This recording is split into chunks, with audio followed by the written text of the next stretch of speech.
آج شام ہم خداوند کی شکر گزاری کرتے ہیں. ہمارا خدا جو عظیم خدا ہے، جو ہمیشہ اپنے بیش قیمت فضل کے باعث ہمیں روز بروز اپنے گھر میں اپنی حضوری میں آنے کا فضل بخشتا ہے. زبور 16 میں لکھا ہے کہ خدا کی حضوری میں کامل شادمانی ہے اور اس کے داہنے ہاتھ کے نیچے دائمی خوشی ہے. اور یہ بھی لکھا ہے زبور 84 میں کہ مبارک ہیں وہ جو تیرے گھر میں رہتے ہیں، وہ سدا تیری کیا کریں گے؟ تعریف کریں گے. اگر ہم حقیقی خوشی سے، ابدی شادمانی سے بھرنا چاہتے ہیں تو ہمیں روز بروز خدا کی حضوری میں آنے کی، اس کی حضوری میں رہنے کی ضرورت ہے. آمین. آئیے آج شام ہم بائبل مقدس میں سے ایک بہت ہی خاص مضمون پر بات کریں گے.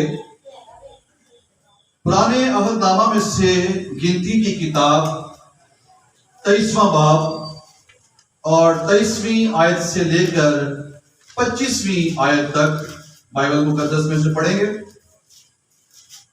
گنتی کی کتاب 23واں باب 23ویں آیت سے لے کر 25ویں آیت تک، اور ہمارا ٹاپک ہے وی آر کرس پروف، یعنی ہم لعنت کے اثر سے محفوظ ہیں. لکھا ہے خدا کے کلام میں، یعقوب پر کوئی افسون نہیں چلتا اور نہ اسرائیل کے خلاف فعال کوئی چیز ہے، بلکہ یعقوب اور اسرائیل کے حق میں اب یہ کہا جائے گا کہ خدا نے کیسے کیسے کام کیے. دیکھ، یہ گروہ شیرنی کی طرح اٹھتی ہے اور شیر کی مانند تن کر کھڑی ہوتی ہے. وہ اب نہیں لیٹنے کی جب تک شکار نہ کھا لے اور مقتولوں کا خون نہ پی لے. تب بلک نے بلام سے کہا، نہ تو ان پر لعنت ہی کر اور نہ ان کو برکت ہی دے. پاک کلام کے پڑھے اور سنے جانے پر خداوند کی برکت ہو. آمین.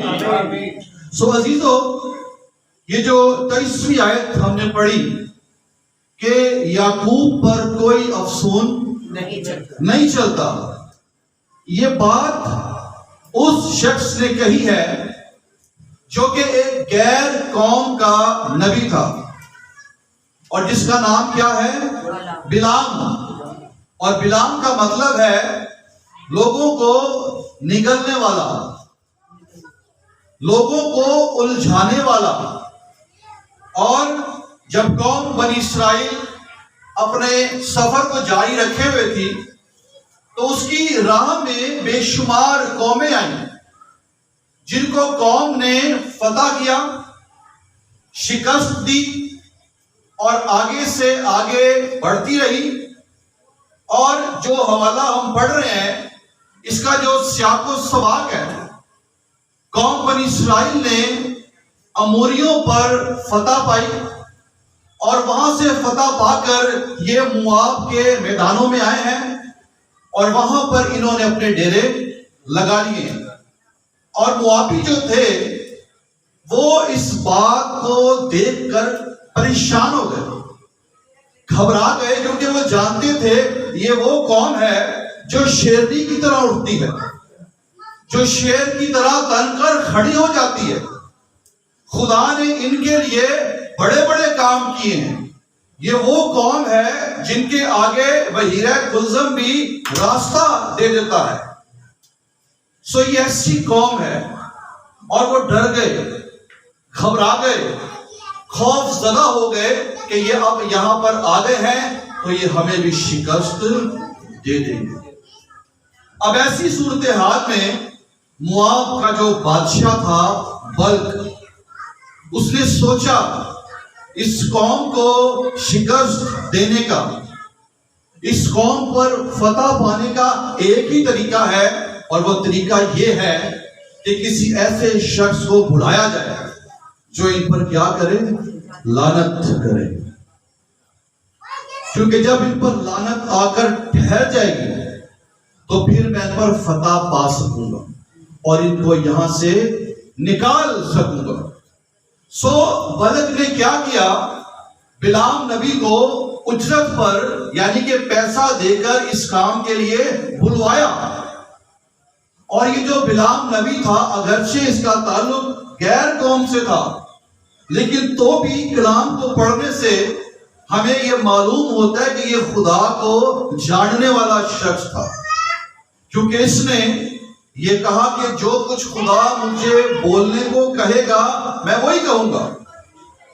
اور خدا نے اس کو منع کیا کہ تو مت جانا، لیکن اس کے باوجود چونکہ لالچ جو کہ بری بلا ہے، پیسے کے لالچ نے، چیزوں کے لالچ نے اسے ان کے ساتھ جانے پر مجبور کر دیا.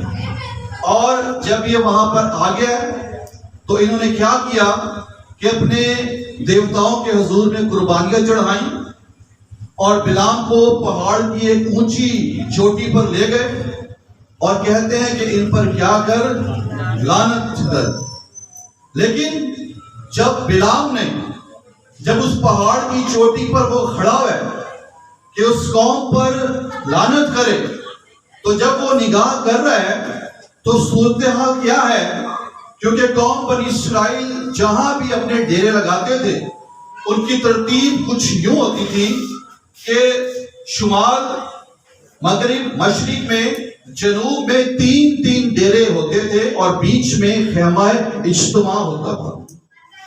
تو جب یہ اوپر سے نگاہ کر رہا ہے، بیچ میں خیمہ اجتماع ہے، باقی چاروں سمتوں پر قوم بنی اسرائیل کے تین قبیلوں کے ڈیرے لگے ہوئے ہیں، تو دیکھنے میں ان کی ترتیب کراس کی طرح نظر آ رہی ہے، صلیب کی طرح نظر آ رہی ہے. اور ہم یوں کہہ سکتے ہیں کہ یہ قوم صلیب کے اندر چھپی ہوئی تھی جس پر کوئی لعنت نہیں کر سکتا. اور اگرچہ یہ لعنت دینے کے لیے اپنے لبوں کو کھولتا ہے، لیکن خدا اس کے منہ میں لعنت کے بجائے برکت کے جملوں کو ڈال دیتا ہے. وہ جب لعنت دینے کے لیے اپنے منہ کو کھولتا ہے، بجائے اس کے لعنت نکلے، اس کے منہ سے ان کے لیے برکت نکلنا شروع ہو جاتی ہے. اور 4 بار ایسے ہوا. انہوں نے ٹرائی کی کہ تھوڑا اور اوپر جاتے ہیں اور قربانیاں چڑھاتے ہیں، شاید وہاں سے لعنت اثر کرے. لیکن وہاں سے بھی کیا ہوا؟ جب وہ لعنت دینے لگتا ہے اس کے منہ سے برکت نکلنا شروع ہو جاتی ہے. پھر اور اوپر جاتے ہیں، وہاں سے بھی یہی ہوتا ہے، وہاں سے بھی لعنت کے بجائے برکت نکلنا شروع ہو جاتی ہے. تو اس طرح کی صورتحال ہے. بلق نے بلام کو بلایا کہ وہ آ کر کیا کرے؟ لعنت کرے. اور یہ سیم ایسے ہی ہے جیسے کوئی شخص کسی بابے کو، کسی پیر فقیر کو، کسی جادو ٹونے والے کو بلائے کہ مجھ سے پیسہ لو اور فلاں شخص پر، فلاں خاندان پر کیا کر دو تو جادو ٹونا کر دو. یہ سیم ایسے ہی تھا. لیکن چونکہ وہ قوم خدا کی قوم تھی، یہ وہ قوم تھی جس کی بابت خدا نے کہا کہ جو تجھے برکت دے میں اسے برکت دوں گا، لیکن جو تجھ پر لعنت کرے وہ ملعون ہو. تو بلام کوشش کرتا رہا، لیکن کوشش کرنے کے باوجود بھی وہ ناکام ہوا. اور جب وہ ناکام ہوئے نا تو بلق نے پتہ کیا کہا؟ بلق نے کہا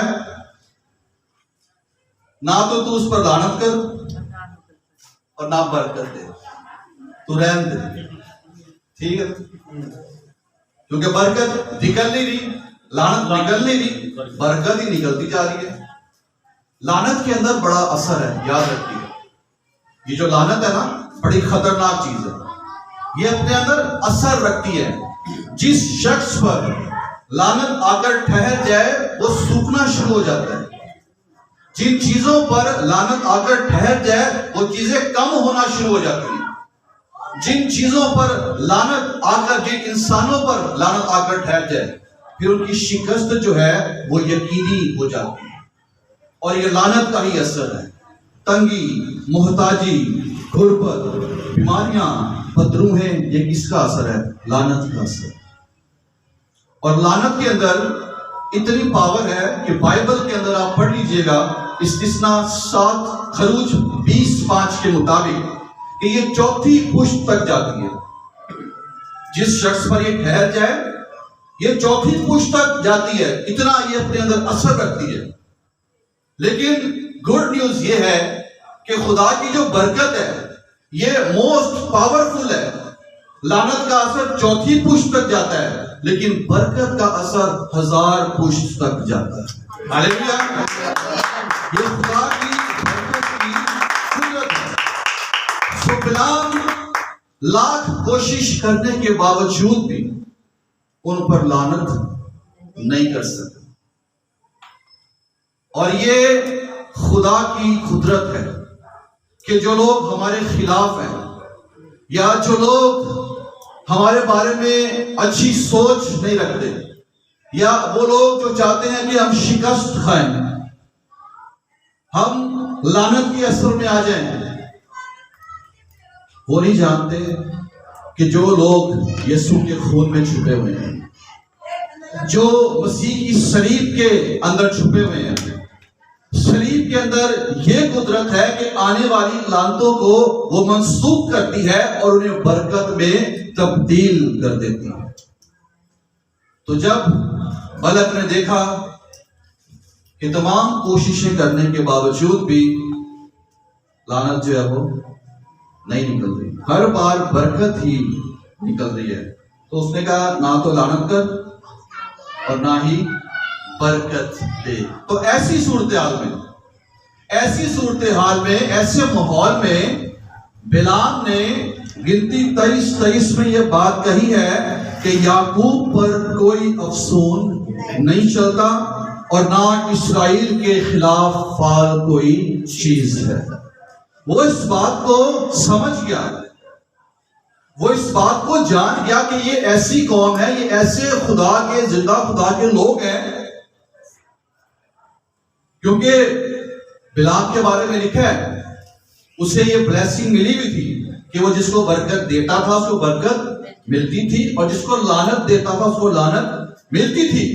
لیکن یہاں پر آ کر خدا کے لوگوں کے سامنے آ کر بھی اس کی جو کیا کہتے ہیں، اس کی شکتیاں ختم ہو گئی. اس کی پاورز یا اس کی بلیسنگ جو تھی اس کے پاس، جو نعمتیں تھی اس کے پاس، جو ڈیمونک تھی، جو ابلیسی تھی، جو لعنت دیتی ہیں، وہ کیا ہوگی؟ منسوخ ہو گئی، وہ کام کرنا چھوڑ گئی. اور ایسے ہی شخص کو خدا اپنے لوگوں کو برکت دینے کے لیے استعمال کرتا ہے. سو یہ جو لعنت ہے یہ بڑی خطرناک چیز ہے. لیکن ہم جو خدا کے لوگ ہیں، ہم کیا ہیں؟ ہم کرس پروف ہیں. جیسے واٹر پروف ہوتا ہے، بلٹ پروف ہوتا ہے، ہم کرس پروف ہیں، میجک پروف ہیں.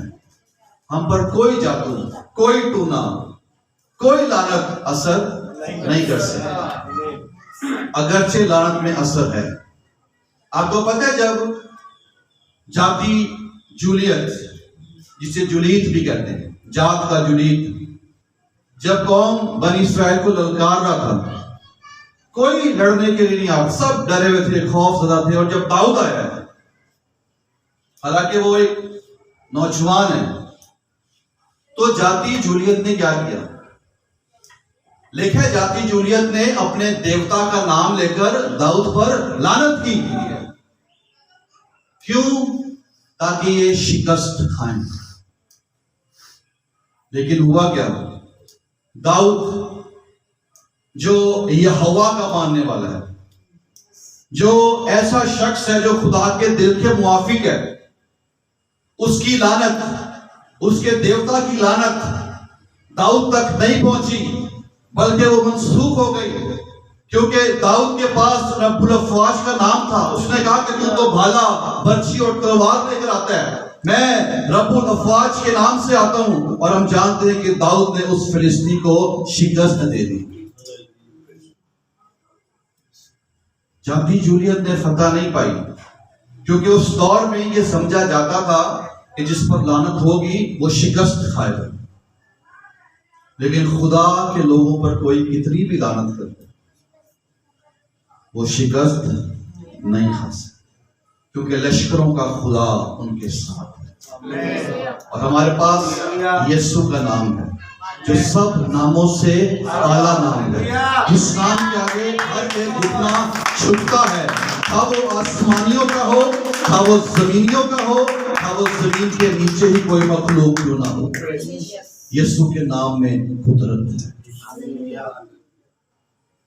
So we are curse proof. لیکن آپ کو پتہ ہے ایک چیز بتاؤں آپ کو, یہ جو اس دور کی جتنی بھی قومیں تھیں جو دیوی دیوتاؤں کو پوجنے والے لوگ تھے, جاتی جولیت نے جس دیوتا کا نام لے کر داؤد پر لعنت کی تھی اس کا نام پتہ کیا ہے؟ یہ فلسطینیوں کا سب سے بڑا دیوتا تھا دجون دیوتا. اور دجون دیوتا کا حال پتہ کیا ہوا تھا؟ عہد کے صندوق کے آگے اگر آپ اس حوالے کو پڑھیں, پہلا سموئیل نکالیے اور اس کا 5واں باب اور اس کی پہلی 7 آیات دیکھیے. یہ جب فلسطین عہد کے صندوق کو چھین کر دے گئے تو انہوں نے جا کر عہد کے صندوق کو, جو خدا کی حضوری کی علامت تھا, جو اسرائیل کی حشمت تھا, جا کے دجون دیوتا کے مندر میں رکھ دیا. تو جب رکھ دیا تو ہوا کیا؟ سنیے, 5ویں باب کی پہلی آیت سے پڑھ رہا ہوں. اور فلسطینیوں نے خدا کا صندوق چھین لیا اور وہ اسے ابن عزر سے اشدود کو لے گئے, اور فلسطی خدا کے صندوق کو لے کر اسے دجون کے گھر میں لائے اور دجون کے پاس اسے رکھا.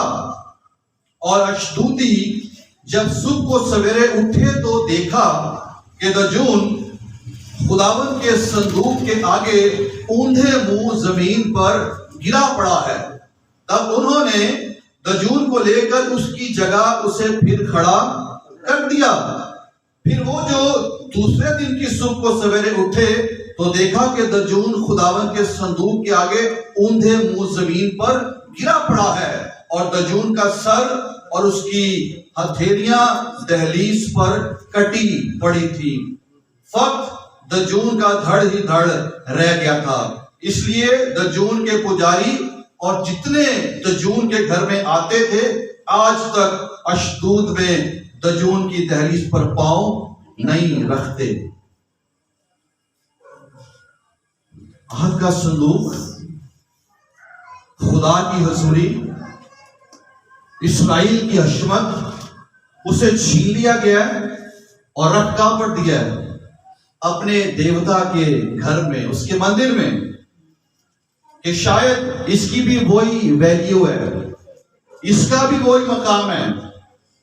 لیکن صبح جب آ کر دیکھتے ہیں تو ان کا دیوتا, جس کو وہ اپنا سب سے بڑا دیوتا مانتے ہیں, وہ عہد کے صندوق کے آگے اوندھے منہ گرا.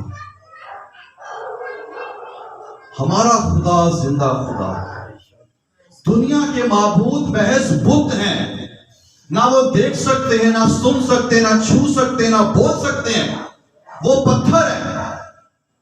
اور میں حیران ہوں کیونکہ کلام میں یہ بات لکھی ہے, جب یسوع سے کہا نا کہ ان کو چپ کرا, تو یسوع نے کہا کہ اگر آج یہ چپ ہوئے تو پتھر بھی چلا اٹھیں گے. ہمارے خدا کی پرستش تو پتھر بھی کرتے ہیں, اور دجون جو پتھر کا بنا ہوا ہے وہ یہوہ کی پرستش کرتا ہے, اسے سجدہ کر رہا ہے, اس کے آگے جھکا ہوا ہے. جاتی جولیت نے اس کا نام لے کر داؤد پر لعنت کی تھی, لیکن کیا اس کی لعنت میں اثر تھا؟ نہیں, کیونکہ اس کے اوپر رب الافواج لشکروں کے خدا کا ہاتھ. تو آج ہم بھی جو خدا کے لوگ ہیں, کوئی فرق کوئی جادو، کوئی ٹونا، کوئی لعنت ہم پر اثر نہیں کر سکتی، کیونکہ ہمارا خدا جو ہے زندہ خدا ہے۔ پریز گاڈ۔ لیکن ایک چیز اور بھی ہے، اگرچہ یہ حقیقت ہے، یہ سچ ہے کہ ہم جو مسیحی ہیں، ایماندار ہیں، مسیح کے ماننے والے ہیں، یسوع کے خون میں، اس کی صلیب میں چھپے ہوئے لوگ ہیں، لیکن اس کے باوجود بھی بہت سے لوگ ہیں جو اس اثر کے اندر ہیں۔ اور ہم جس معاشرے میں رہتے ہیں، لوگوں کی یہ سوچ ہے، اگر کسی کے حالات بگڑ جائیں، اگر کسی کے حالات میں بہتری نہ آئے، کوئی تنگی دستی کا شکار ہو جائے، تو لوگ پتہ کیا سوچتے ہیں کہ شاید ساڑھے تک کسی نے کچھ کر دیا۔ لوگ مان بھی جاتے ہیں، اور پھر ایسے لوگوں کو مشورہ بھی دیا جاتا ہے کہ فلانے بابے کو چلے جاؤ، کام ہو جائے، اور لوگ چلے بھی جاتے ہیں، پیسہ بھی لگاتے ہیں، جو کچھ وہ مانگتے ہیں وہ سب کچھ دیتے ہیں، لیکن اس کے باوجود ان کی زندگی میں، ان کے حالات میں کوئی تبدیلی نہیں آتی، کیونکہ بائبل میں لکھا ہے کہ غیر معبودوں کے پیچھے دوڑنے والوں کا غم جو ہے وہ بڑھ جائے گا۔ غم کون کم کرتا ہے؟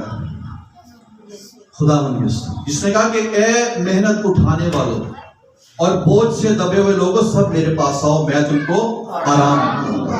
غیر معبودوں کے پیچھے جائیں گے تو آرام جو ہے وہ زندگی سے جاتا رہے گا، غم بڑھ جائے گا، مصیبتیں، مشکلیں بڑھ جائیں گی، بیماریاں بڑھ جائیں گی، لیکن جب یسوع کے پاس آئیں گے تو بیماریاں صرف کم نہیں ہوں گی بلکہ ختم ہی ہوں گی، مصیبتیں ختم ہو جائیں گی، کیونکہ وہ ہمیں آرام دیتا ہے۔ سو بہت سے لوگ آج مسیحی بھی ایسے ہیں جو ان مسئلوں میں، ایسے لوگوں کے چکروں میں پھنسے ہوئے ہیں، ایسی سوچوں میں پھنسے ہوئے ہیں۔ سو انہیں اس لوگوں سے بچنے کی ضرورت ہے، کیونکہ کوئی دیوی، کوئی دیوتا، کوئی بابا، کوئی پیر، کوئی فقیر نہیں نکال سکتا مشکلوں میں سے۔ کوئی نکال سکتا ہے تو وہ صرف اور صرف خدا کا بیٹا یسوع مسیح ناصری ہے جو زندہ ہے۔ سو ہم بات کر رہے ہیں کہ ہم جو ہیں وہ لعنت کے اثر سے محفوظ ہیں، لیکن اس کے باوجود بھی المیہ یہ ہے کہ بہت سے لوگ لعنت کے اثر میں ہیں، جن کو چھٹکارے کی ضرورت ہے، رہائی کی ضرورت ہے۔ اور آپ کو پتہ ہے یہ اثر ہوتا کیسے ہے؟ آئیے ایک اور حوالہ میرے ساتھ نکالیے گا، نئے عہد نامہ میں سے غلطیوں کا خط، اس کا 5واں باب،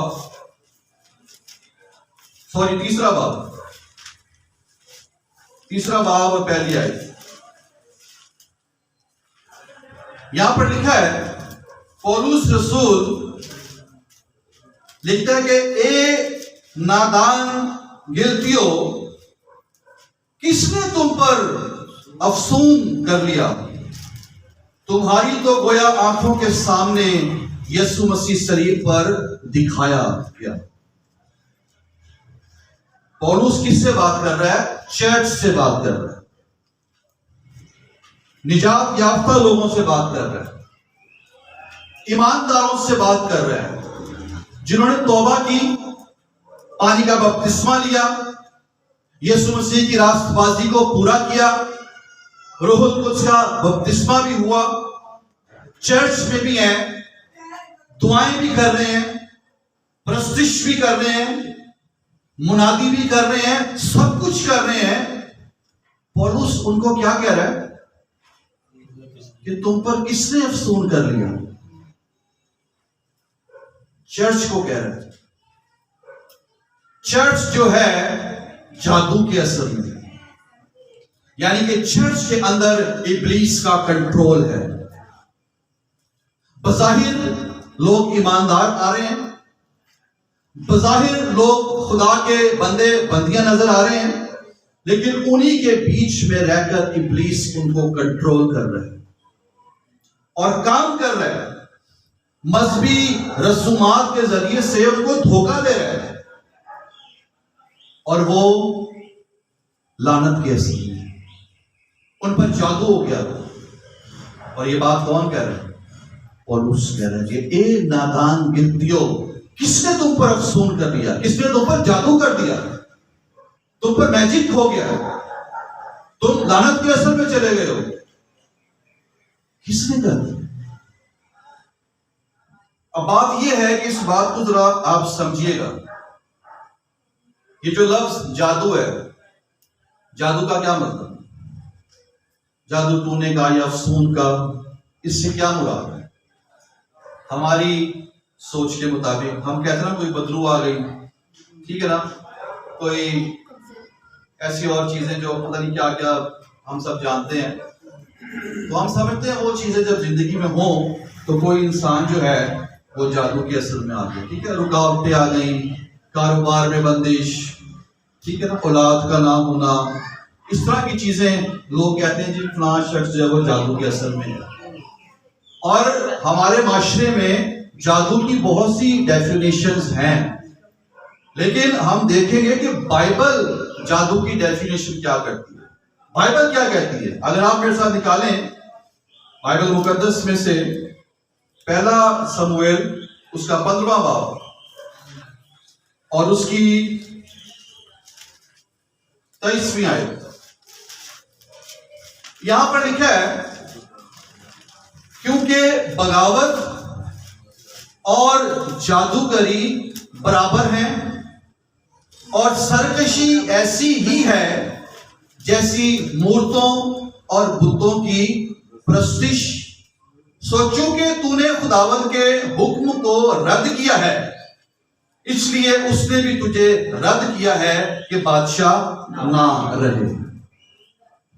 بائبل جادوگری کی کیا ڈیفینیشن بتا رہی ہے کہ بغاوت اور جادوگری کیا ہے؟ سیم، برابر ہیں، اور سرکشی جو ہے وہ ایسے ہے جیسے بتوں کی پرستش، یعنی کہ اگر کوئی شخص جس کی زندگی میں بغاوت ہے، چاہے وہ ایماندار ہی کیوں نہ ہو، اس کی زندگی میں سرکشی ہے، تو وہ پھر کس کے اثر میں ہے؟ وہ جادو کے اثر میں، اس کے اوپر ٹونا ہو چکا ہے، ابلیس کے کنٹرول میں اس کی گرفت میں آ چکا ہے۔ بظاہر وہ کیا ہے؟ مین آف گاڈ، لیکن کنٹرول پیچھے ابلیس، کیونکہ زندگی میں کیا آ گئی؟ بغاوت، اور بغاوت کا مطلب پتہ کیا ہے؟ نافرمانی،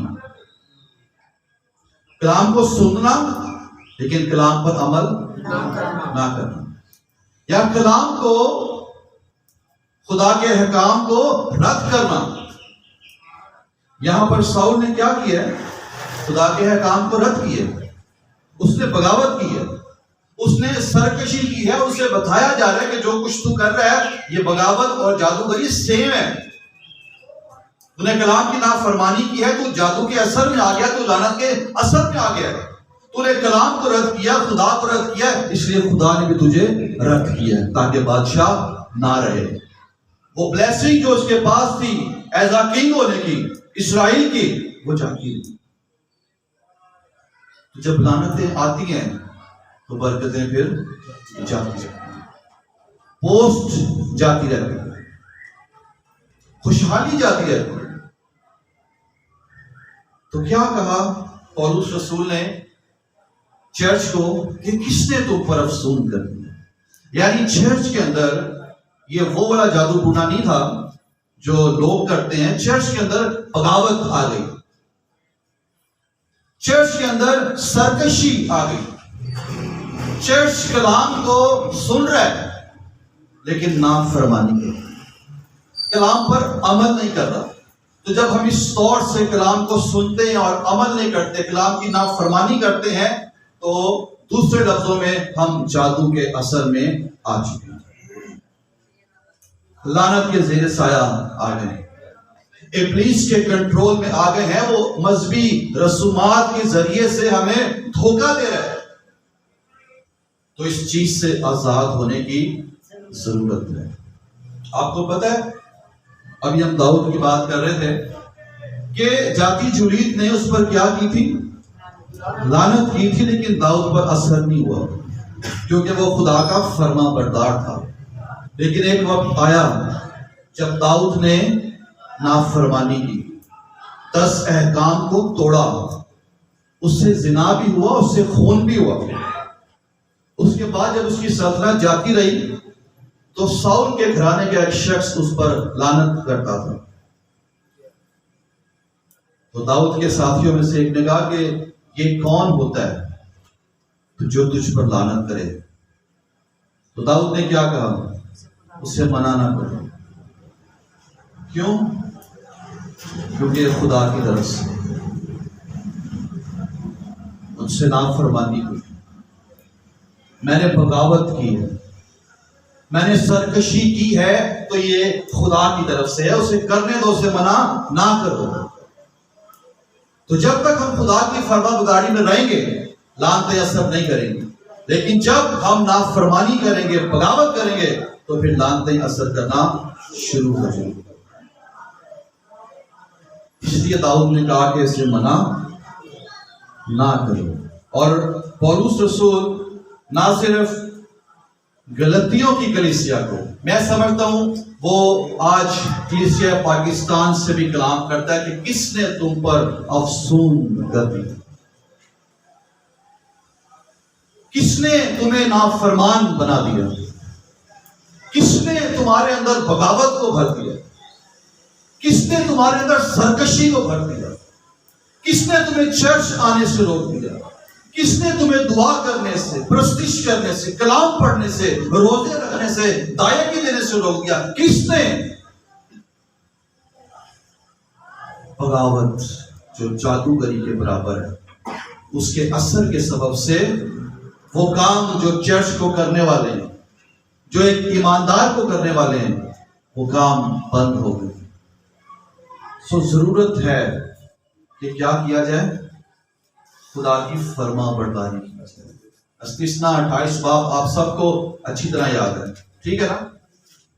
جب نافرمانی تو پھر کیا ہے؟ لعنت۔ تو گھر میں بھی اور شہر میں بھی، کھیت میں بھی، ٹھیک ہے نا؟ اولاد بھی، ٹوکرا، اٹھوتی، سب کیا ہے؟ کیوں؟ وجہ نافرمانی، بغاوت۔ بغاوت زندگی میں آئے گی تو جادو بھی اثر کرے گا، لعنت بھی اثر کرے گی۔ لیکن اگر تم فرما بردار رہو تو گھر میں بھی مبارک، آتے ہوئے بھی، جاتے ہوئے بھی، گھر میں بھی، کھیت میں بھی، ٹوکرا بھی، کھٹوتی بھی، اولاد بھی، سب کیا ہے؟ مبارک، برکت۔ لیکن جب بغاوت آ جائے گی تو پھر چاہے کوئی چرچ ہی کیوں نہ ہو، چاہے وہ قوم بنی اسرائیل ہی کیوں نہ ہو، چاہے وہ خدا کا ممسوح داؤد ہی کیوں نہ ہو، پھر لعنت اثر کرے گی۔ لیکن اگر ہم فرما بردار رہیں تو پھر کوئی لعنت ہم پر اثر نہیں کر سکتی۔ آج بہت سے لوگ ہیں جو اس کے اثر میں زندگی گزار ہیں۔ آج اس سے آزاد ہونے کی ضرورت ہے، اور آزاد کرنے کی قدرت ہمارے خداوند یسوع مسیح کے پاس ہے۔ اس کی صلیب میں یہ قدرت ہے، اس کے خون میں، اس کے نام میں، اس کے کلام میں یہ قدرت ہے۔ جب ہم اس کی صلیب میں، اس کے خون میں چھپے ہوں گے، جب ہم اس کے کلام سے بھرے ہوں گے، جب ہم کلام کی فرما برداری کرتے ہوئے زندگی کو گزاریں گے، تو ہر آنے والی لعنت جو ہے وہ برکت میں تبدیل ہو جائے گی۔ لیکن کب؟ جب ہم صلیب کے سائے میں زندگی، صلیب کو روز اپنے گدھے پر اٹھائیں گے، برے کے خون میں چھپے رہیں گے، اور یہ کلام ہمارے ذہن میں نہیں، ہمارے دل میں ہوگا۔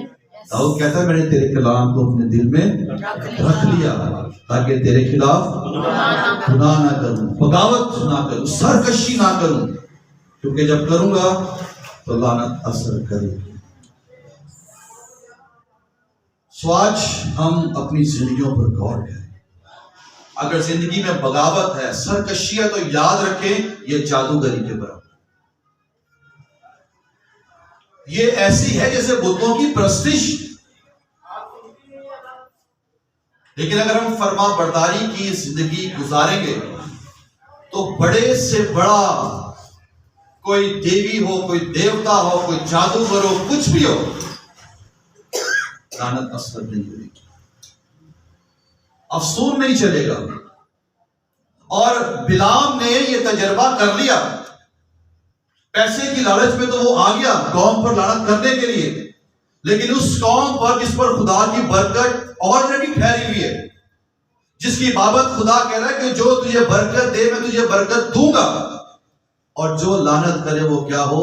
ملعون ہو. بلعام نے بڑی کوشش کی، بلق نے بڑی کوشش کی، لیکن ناکامی. یاد رکھیں اگر ہم فرما برداری کی زندگی گزاریں گے تو جو ہمارے مخالفین ہیں وہ ناکام ہیں. وہ جتنا مرضی ہمیں شکست دینے کی کوشش کریں وہ ناکام ہیں. اور آخر میں بلعام کو یہ کہنا ہی پڑ گیا کہ یعقوب پر کوئی افسون نہیں چلتا. جتنی مرضی کوشش کر، اگر تو یہ خدا کے لوگ فرما بردار ہیں اپنے خدا کے، تو اگرچہ میرے پاس یہ پاور ہے کہ جسے برکت دیتا ہوں اسے ملتی ہے، اور جس پر لعنت کرتا ہوں اسے لعنت ملتی ہے، لیکن چونکہ یہ خدا کے لوگ ہیں ان پر کبھی نہیں. سو عزیزو، آج شام ہم غور کریں کہ اگر ہم چاہتے ہیں کہ ہم پر کوئی افسون نہ چلے، کوئی جادو، کوئی ٹونا، کوئی لعنت اثر نہ کرے، تو پھر ہم سرکشی کی نہیں فرما برداری کی زندگی گزاریں. ہم باغی نہ بنیں.